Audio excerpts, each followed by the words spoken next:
Are you thinking about buying an at-home dermaroller? Before you click add to cart, there are three things you absolutely need to know. Because while dermarolling can improve your skin, one simple mistake can leave you with irritation, discoloration, or even permanent scarring. And the biggest risk isn't the one most people think. Hi, I'm Dr. Morgana Colombo. I'm a board-certified dermatologist in Northern Virginia and founder of Vida Derma, a skincare line aimed to help women as they age.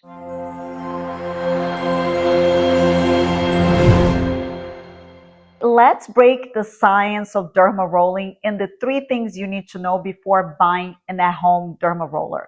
Number one of three, needle size matters more than you think. A dermaroller works by creating tiny micro injuries in the skin.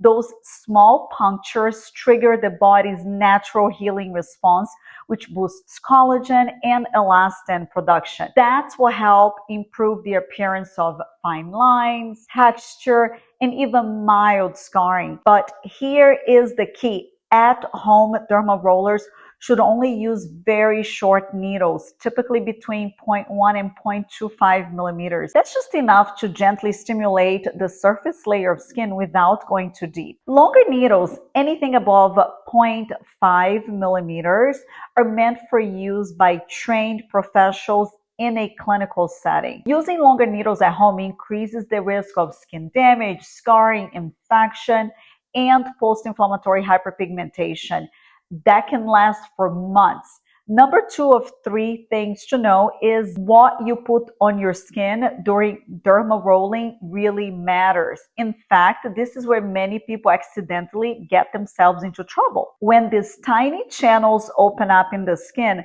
whatever is applied gets absorbed much more deeply than usual. That might sound like a good thing, but it can actually cause problems. Some topical skincare products have ingredients that are not meant to be delivered into the deeper layers of the skin. In rare cases, this has led to allergic reactions and even what we call granulomatous inflammation, which is a type of immune response that causes persistent bumps under the skin. Just because a serum is popular on social media does not mean it belongs on freshly microneedled skin. The safest approach is to only use products specifically designed and tested for use with microneedling. Third, and the most important tip of all, is hygiene and device care for your dermaroller are non-negotiable, guys.